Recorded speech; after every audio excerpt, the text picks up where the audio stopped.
I know what my audience like. I did some independent films with Master P, and a lot of those movies did really well. I'm ambitious, I'm a hustler. I have my own lane. That's the thing about comedy. You wake up every day, you don't know if you're funny that day.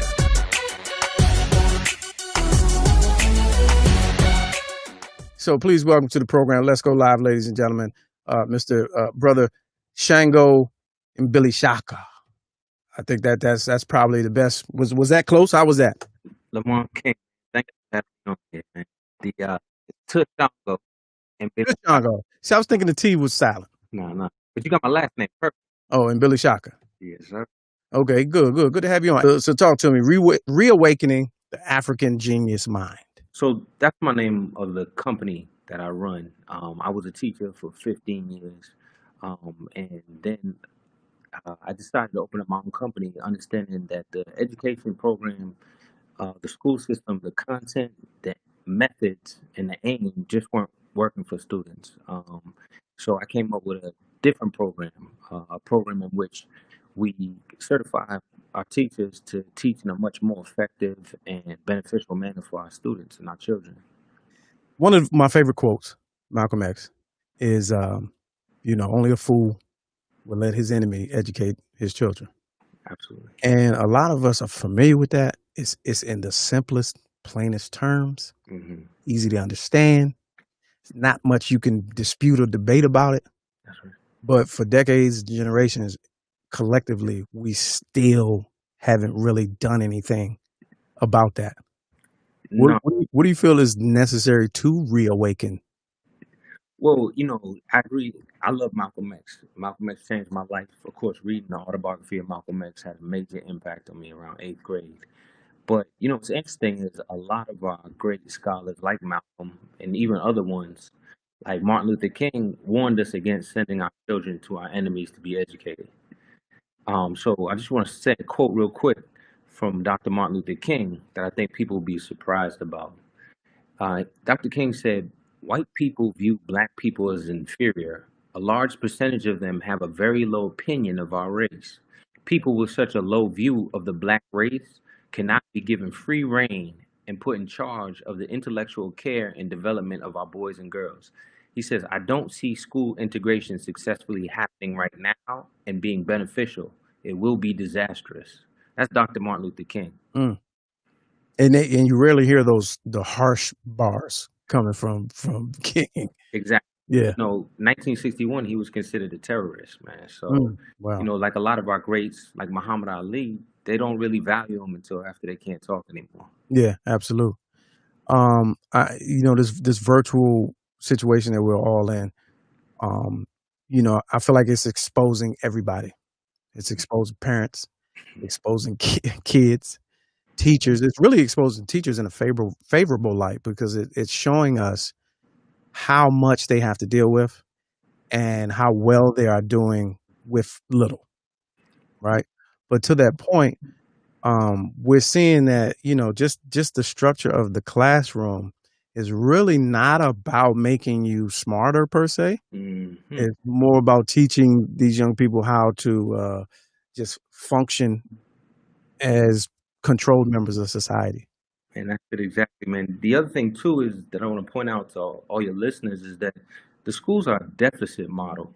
And a lot of the things that we face in society, especially for us as black people, are deficit models. You go to school, you hear everything negative about yourself. I used to get in trouble in school a lot, and my mother would be like, she was a teacher. So when the principal would call her or the teachers would call her, she would say, "Well, what do you have to tell me that's positive about my son? Every day you're calling me to tell me something negative." And as a teacher, what I do every year in the first week, of course, I introduce myself to all the parents. I even write a letter to them, and I tell them expectations they should have for me, expectations I have for them, and then expectations I have for their students. And I ask them to hold me accountable like I'm going to hold them accountable. And I call them in the first week, and I tell them a report about how great their child is. Because I don't want to move from a deficit model. I want to move from a positive model. I work out, I'm into bodybuilding, I'm also into martial arts, but for a fact, it's much easier to develop good habits than it is to break bad ones. And nobody wants to feel bad about themselves, man. I mean, another person we can quote is late great Dick Gregory. Hmm. Dick Gregory said, I never learned hate and shame at home. I had to go to school for that. There's a quote from Charles Cobb's book. This nonviolent stuff will get you killed. I want to read this quote very, very quickly and get your thoughts on it. I mean, obviously, it's in your email. Enslaved Africans were not marching on auction blocks or conducting sit-ins to secure a seat at the plantation manor dining room table. Rather, they were organizing surreptitiously out of the sight of white people. They planned sabotage, escapes, rebellions, or most often, simple ways and means of survival in the new hostile land. All right, so there is this debate when marching is not enough. In 2020, we still feel like that's a plan or an action plan that's going to do it. That's going to be enough. Marching and voting. And, people who don't read enough compare what we're going through to our ancestors, and, they had a choice, and I wouldn't have been no slave. And it only took me 2 years to realize, no, that's not what was going down. They were plotting the whole time. And some were successful, some were unsuccessful. But as we approach 40 days out from the election, we saw what happened to Breonna Taylor, a grand jury decision yesterday. We're seeing that they're still shooting this week as we speak. You know what I mean? Is it time for us to really? I'm not in that crowd of no tangibles, no vote. I'm not there. But how do we reset and restructure on November 4th, preparing for the worst? Because marching does not work, and voting is not the end all be all solution. So, Lamar, I'm glad to be on your show because I feel like I can go in a direction that might be, a little bit more controversial here. Go all the way in. So, I think one of the reasons why we think solutions like voting and marching are viable is because we haven't had a proper education system. True education should learn us. It should teach us how to learn to obtain power. It's not to get a job, and a lot of school is preparing us for jobs that don't even exist, right? And I think it's important that if we really studied history and we study great scholars like John Henry Clark, John Henry Clark, who read more books than most people read in a lifetime, or even see in a lifetime, he said back in the 1950s that marching was used up. In fact, his direct quote was, he said, marching was a waste of good shoe leather. Okay. Now, if we were taught about him in school, and he was a historical advisor for Malcolm X, him and J. Rogers, if we learned about them in school, we would have better methods, more effective methods in order to answer our problems. And a lot of people don't know we use all these cliches. We do a lot. It really frustrates me how much Black people shame other Black people about voting. And particularly around this election here, because it's like, why don't you shame the white women who voted for Donald Trump to get him into office? That was the one that was the big surprise here, right? And it really wasn't even about our vote in the last one at all, right? 'Cause he basically took the election, right? But you can see our own people don't want to challenge white power and go after white women for voting for Trump. They want to go after Black people. But we have to look at it too, these slogans that we get. So one of the slogans that's thrown at us all the time is our people died for the right to vote. Right. Yes. Which is true, but it's also a fallacy of, like, I was on a debate team, and you realize our people have died for the right to be in school with white people, and that's not really working for us necessarily. Our people have died for the right to be able to go out and buy some Skittles with Trayvon Martin, right? Our people have died for the right to sit anywhere on a bus. In fact, there's nothing in American society we haven't died for. Right. That's a hell of a perspective. Yeah. So that is not the best statement. And when people say something like our people died for the right to vote, I oftentimes think, yes, but they didn't die for the right to vote for the descendants of the people who killed them. And that's one thing I would say. The second thing I would say is our people died for the right to be revolutionaries. So be a revolutionary. We'll put it in that different phrase. We don't say it like that, right? we don't say also that what our people actually fought for. Our people during enslavement, like you said in that quote that you just went over, we actually fought for the ability to be sovereign. We fought for the ability to be able to feed ourselves, clothe ourselves, protect ourselves, defend ourselves, and heal ourselves. There's a large stream that you'll find about when we really read history. There's a great book called There Is a River by Vincent Hardin. Mm, And if we look at that book, it shows you that self-reliance meant the death of slavery. okay. Dependence actually means you're further under control. And that's what we learn in the school system, and that's what you're alluding to. They teach you to be dependent upon the opinions of the teacher. In fact, it's a reward and punishment system. Amos Wilson, who's one of my favorite scholars, he says if you want to control the people, control the rewards and punishments. The reason why Rittenhouse will be able to kill more people is because he right now is being defended as an American hero. So Yes. they reward their killers. They give their killers medals, and their killers are given free reign on killing us. And I listen to a lot of white conservatives. I went to an all-white school, so I've been around white conservatives. And what their idea is, number one, they think it's only a small population of black people who are being harassed by the police. Mm, That's what they perpetuate. That's the idea, right? And they say ideas like, well, we always hear, well, there are more black people killing black people than right. police killing black people. That we Right. hear that over and over again. Now, they don't want to mention the fact that we pay our taxes to the police. For them to kill us, that's not the same thing. Right. We're not talking about the same thing here. And also, what's interesting too, they point out, they say, well, if we didn't have police, we wouldn't have law and order. We would, it would be chaos. Now, I read the National Crime Victimization Survey, which was put out by the FBI, and they say there's no correlation between a large police presence and a decrease in crime. No correlation. That's the FBI reading their file, right? Mm-hmm. Mm-hmm. They also say the FBI actually says that the first police forces in America were formed to catch runaway slaves. Slave patrols, yes. Yeah.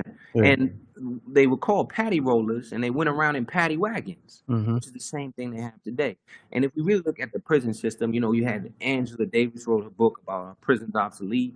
You can read numerous. I know everybody should read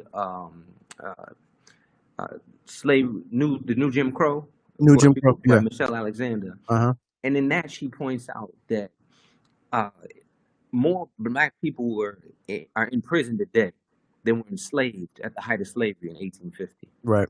And if we want to take it a step further, we should also look at the work of Claude Anderson, right, who did Powernomics. Powernomics, yep. And he says in 1860, at the height of slavery, 99.9% of black people worked for white people. And he said today, 99.9% of black people work for white people. There's been absolutely no economic redistribution of the wealth. And if we bring it back to education, today, with all the education, even for black women, who are some of the most highly educated in this country, the discrepancy between how much money they make and how much money white women make it would blow your mind. It's completely ridiculous, right? So the wealth income, I read one statistic. It said that I think for a white female, after wealth is her income subtract her debt, she was worth $31,000, right? It's not a lot of money. But then they looked at the black woman, and after you subtracted her debt for school, Yeah, right. she had $5. $5. Now, when the white woman married her, it increased to something like $161,000. For the black woman, when she got married, it increased to $31,000, but it still wasn't more than the white woman. Right. So, despite all the education, we're not changing. The growth, or our economics are not increasing. Now, a living has, but just like Malcolm X said, if you're a butler and you work in the home of a poor person, you're not going to have nice clothing. But if the person you work for gets rich, all of a sudden you're going to be a butler who has nice clothing. And that's what's happened to us. Amos Wilson said we become highly educated servants at Mm, best. mm. All right, so in all the stats that you just laid out, right, we still continue to, and I'm using the most basic terms. We still end up being the taking the L and being the victims, because we're victims of a system. And since systemic racism was discovered this May in 2020, and America realized that was a thing. It started with Donald Trump, right? Yeah, right. Since we found out that systemic racism against there are those who on one side tear the system down, right? Rebuild. There's destroy and rebuild. Then there's the other ones. The only way you can fix it is from working on the inside. And then there's the third, I guess I've seen most common, through this summer. It's like, ain't shit we can do about it. So it's like to the point of reawakening the African genius and realizing our value and our worth. Like I'm looking at the discussions right now with Joe Budden versus Charlemagne and with DJ Vlad versus everybody else. Like at what point? How does that? I always had this theory that when you talk about sheep and sheep being asleep, sheep cannot wake themselves up. It's just like in the Matrix. Somebody had to pull your ass out of there. You can't do it yourself. Once you made aware and you're given a choice, then maybe. But for the crowd, that's like, yo, it's really nothing we can do about it. I gotta go to work tomorrow. Like, what's the message to that thought process? Well, it makes sense. Anytime we have something like COVID happen, something drastic, people either do two things. They either do less of what they were doing before, or they do more of what they were doing before. Well, reawakening the African genius mind, the purpose of us is to actually shift the trajectory. Like I heard a lot of people once COVID started, a lot of teachers were saying, I just want things to go back to the way they used to be. And I was thinking to myself, well, what was the trajectory of education before COVID? They were in the process of arming white teachers at predominantly black schools. Oh, that's right. Yeah. Yeah. Is that really what we That was want to like go last back to? year. That was like literally last year. Exactly. Is that what we want to go back to? Is that normal? No. So what I'm arguing is there's some great black people throughout this country are doing great things. Black people need to create intentional communities. We need to also have codes amongst us where we reestablish our moral code.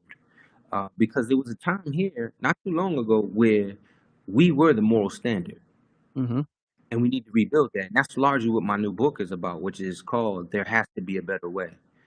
And in the beginning of it, it speaks to the fact of, like, I say African centered, but people are afraid of Africa. There's a strong anti-African sentiment, right? Even still, right? Which was the beauty of Chadwick Boseman's work in Black Panther, right? And Ryan Coogler. What I put in the book is, if we can't look at it as African centered because we still such an anti-African sentiment, well, let's look at it as great-grandparent centered. Okay. Our great-grandparents did not allow you to just speak to them any old way. No, sirs. You had to call them mister. You had to say sir, right? Yeah. My grandfather, unfortunately, he just passed away from COVID. But he's 91 years old. And the stories that he shared with me completely blew my mind. In terms of, his father was a bootlegger of liquor and was, considered an outlaw, gangster, right? But they had a code. Yeah. And you didn't cuss in front of women, right? Even when he came to New York and Harlem, he talked about Bumpy Johnson. And when Bumpy Johnson had a code before he got into the drugs, right? And it was a very strict code that in Harlem, everybody would dress up to come outside. Right. There's an African proverb that says, where there's no shame, there's no honor. And you could flip it. It goes either way, right? But you could see in our lifetimes, right? We used to watch Jerry Springer. Right. And I remember sitting there and being like, yo, nobody could be this just nasty and have this much, like, just, no shame at all. Like, I was like, these have to be actors. Right. Then as time went on, man, it almost like that became the norm. Yeah. And if Jerry Springer was on today, it'd be G-rated. Exactly. They'd be like, what is this nice stuff? What are you, you know what I mean? Exactly, because it was like boiling a frog, right? They slowly turned the heat up on it, so the frog never jumped up. We just got used to just complete disgusting things being shown to our children, and we go along with it, man. But it has to be people like you and I and your listeners who step up and say, "Nah, this has to stop." What you allow into your house is what you support, right? It's what you stand by. So if you're watching something, and this is something else. My elders used to do this all the time. I'm probably your elders too. But when we used to watch television, they would have commentary on the television nonstop, right? So we're watching Good Times or any one of them shows, and my elders who were sitting like there was one father in the community that we all go to his house. My best friend, his father, most of us didn't have fathers, so we go and we watch television. But if you were gonna watch television over there, you knew he was gonna stop and have critiques on everything. And Wow. he would tell you like this television is trying to brainwash you. He used to call it a television program. He Mm-hmm. used to call it tell lies to your vision, Tell right? others. Yeah, my father used to say that. Exactly. Yeah. And so there'd be a joke on Good Times, and he said, "Oh, a white man wrote that." And Yeah. we'd be like, "What? A Yeah. black man just said this. What are you Yeah. talking about?" And he'd be like, "No, no, no. I'm gonna show you who produce, who's behind the scripts on these shows." And he would hip us to all this, and it just stuck, man. Just like little stuff stuck over time. And you had to have somebody there who would drop that type of commentary. And what ended up happening is we were able to analyze the world around us through his lens, and it really helped us. And today I have a class called media literacy because media has such a major impact on our Yeah. children. Absolutely. Yeah. So I want them to understand, well, what are you looking at? What is the message that's trying to be conveyed here? And then on certain films that we analyze, this for the older kids, I bring in them and I bring to them propaganda that is perfectly planned to get inside of our minds. And I'll give you a couple examples. Best Man 2, I thought was one of the best pieces of propaganda ever, right? I never saw it. Oh, okay. Man, if you do, Yeah, check because I saw it coming. Probably. yeah. Probably because I saw it. I was like, I'm not watching that. No, this one is subtle, man, because it had so many things in it that just grabbed you. One of the things that grabbed you was one of the brothers who's in it. The sisters like this brother a lot. I can't remember his name. He was in. Morris Chestnut. Morris. Thank you, Yeah. man. You knew. I But mean, Morris Chestnut's in it, and he's a football star. He's in the NFL. But man, dude is like 40, right? So it hits us because we always have these dreams. At 40, you still got the high school dreams. So right. you can get attached to it. The next thing, his wife dies from cancer. They purposely don't say what type of cancer she died. So what happens? All of us who know people who passed away from cancer, we get sucked into it, right? Mhm. And all of them are having issues, relationship issues, except for one of them. And I thought this was deep too. The only one that didn't have a relationship issue was the black woman who dated the white man. Oh, yes, of course. Yeah, but everybody else, was dysfunctional, right? And there's one scene in it I thought was real deep where she's talking on the phone. She calls him, white boy is talking to her thing. He's talking also on the other line, but she's telling him about how crazy everything is, this, that, and the other. And she's like, I just wish you were here. I just wish you were here. Of course, he's right behind, right? And he had flown in, canceled everything. And they do this thing in these movies where like he was God, right? Where whenever you call, he'll be right there for you. And I show that to the kids in Django, where Django couldn't do any of this on his own, right? Mm, He had to have somebody who was in his ear who was teaching him. And then, that paternal white figure, right. right? So even with as much as I love Black Panther because it showed the warrior tradition, as much as I loved it because it showed us just looking beautiful, dark skin, had the red, black, green hidden in there. Even there was subliminal stuff in there too. Like people don't realize Njadaka or Killmonger, Coogler said that he based that off Tupac, right?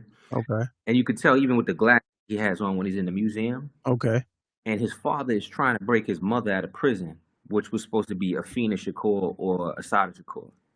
And I didn't really talk about that, but Coogler wrote about it later. I had to do a lot of research. Oh, okay. So, and it was honoring Shaka Zulu's on my shirt, the point where he broke the spear in half. Uh-huh. And when he was going to fight against the Black Panther. And then later on.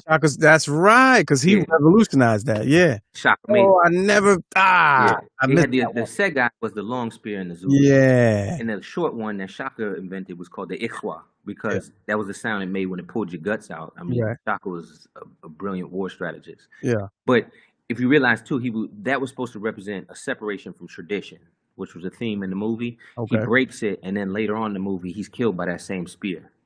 Right, that's the one that gets him in the ribs at the end. So it's like you break away from tradition, but you got to realize tradition is what gave you what you have. So those are all the deep things I want the children to realize. I want them to know each ethnic group and that the different outfits and everything came from, or their Dinka symbols in the back of her head and all that. I think that's an excellent teaching tool. But I also want them to realize. My wife and I wrote an article called "Wakanda Trick Is This," where they put in the CIA agent. There was no reason why they shouldn't have just put the little bead in his back, fixed him, and had him wake up in his own bed. He should have never came back to Wakanda. And the reason why I say that is, look, you see right now.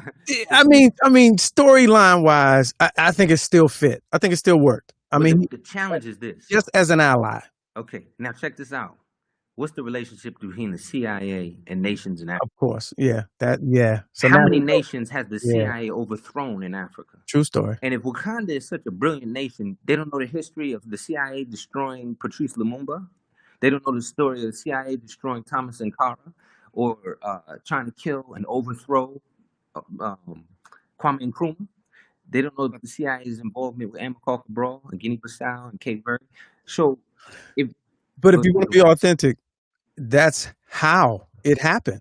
Some nice melanated individual opened the door. but I just want children to watch Yeah, everything yeah. and analyze everything. But this is a battle, though. So what you're talking about is like adult understanding, and you would wish that it wasn't, but it is, because they're not. There's no frame of reference to compare that to. Speaking specifically about your generation, our generation, watching TV with the elders, it was that done more than once by more than one person. Yeah. Whereas now you might get lucky as a child to come across somebody like you, but compared to everybody else that's in my life, and I'm 10, 11, 12, you a whole weirdo. Yeah, I can speak to that exactly, So right? that's And the challenge. That's a battle now. it is, but it's also like you saw Elijah Muhammad said in the movie Malcolm X. You offer them the dirty glass of water and they're thirsty, they'll drink, right? Okay. But you offer them the clean glass of water and people have the choice. Most times they're going to choose the clean glass. And I find that the younger our children are, the less they are tainted with the nonsense. Mm. In fact, in my book, I even advocate that parents, with certain situations, you should tell your child about it. If you're struggling with a certain type of adversity, it's almost good sometimes to share that with your child, right? And see what they say about it. Because one, it teaches them how to solve problems. But two, you'd be surprised what your children say because they don't have all the fears and all Mm. the damage and the Yeah. traumas that have occurred. So their answer will be, I want to say, almost like a lot purer. Yeah. It'll Yeah. be Yeah. a lot deeper. You might have an issue, it's like, I got an issue with your aunt, this, that, and the other, and we keep this. And the child will be like, well, mommy, you should get along because this, that, and other. And Yeah. you be Yeah. like, Right. Yeah. I didn't even think of that. You're right. Right. Yeah. So our children, so that gets back to when I say reawakening the African mind, is even how we look at our children. In the African tradition, we look at the children as their ancestors' return or the greatest gifts from our Creator. And that all we have to do is expose our children to the right experiences and keep them away from the wrong experiences. And then their light, their greatness, their brilliance, their genius will come out and shine through. Okay. Now, European education is different. I got a master's degree and I even started my PhD. But all the time, they were pushing the same idea that the children were tabula rasas or blank slates, that they were basically empty vessels and you're just supposed to pour information into their head. Okay. Now, think about how a teacher That's what reacts. I'm used to. I'm familiar with that one. Yeah, and think about how a teacher reacts to that. The teacher who comes in, you ask them, "What do you teach?" They say, "I teach math." They don't teach they don't teach students. They teach a subject. And they come in and they think they're just going to pour information into the child's head. Now, as African children, when we really study our children, we know they learn based off of relationships. Got it. So if I have a good relationship with you, I will learn. I mean, for me, they call me Baba the Shango. Baba's like father figure, Mhm. right? And they say, well, Baba Shango is passionate about reading. So I'm going to be passionate about reading. Baba the Shango is passionate about physical fitness. So I'm going to be passionate about that. And that's why it's so important, like you just alluded to, that we put our children in front of our best. Mm. There's an African proverb that says that if the village elders don't teach the children, the village idiots most certainly will. Yeah. And that's where we are now.